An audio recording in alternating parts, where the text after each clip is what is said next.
By now, many of us have seen that harrowing footage of Ahmaud Arbery and out on a jog on a beautiful day in February in Florida and in Georgia, shot down in cold blood, a sense lynched before our very eyes, 2020 style. Lynched so plainly, unmistakably, without mercy. And his family and the country deserves justice, and they deserve it now.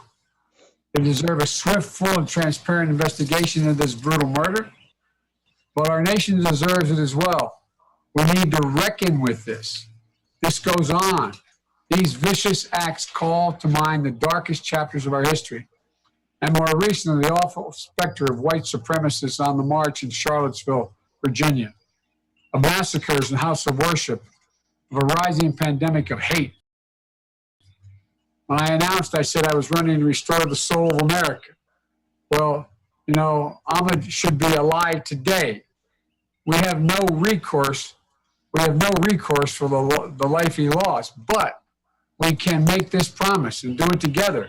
And we recommit America to equal justice, but this time to root out racial inequities, gender inequities, income-based inequities. So the African-American mothers and fathers should feel confident that their children are safe walking on the streets in America. Until we get there, the work remains urgent and unfinished. This is the promise I make to you all and to everybody across America. As president, I will work tirelessly to get us to that day. This disease is magnifying some of the worst systemic inequities, wrenching those gaps even wider. And it's shining a bright light on the structural racism that plagues our lives, plagues our laws, our institutions, and our culture. We need an overwhelming moral response to right the wrong, to heal the fissures in our society, to close these gaps, not only to get us through this crisis, but to resurrect America, restore its soul like where it's never been, in a way that reflects our values.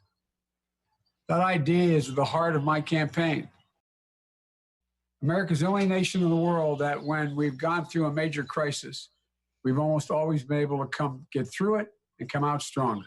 So I'm hopeful. I'm going to need you if we win. I'm going to need you to help this time rebuild the backbone of this country, the middle class, but this time bring everybody along.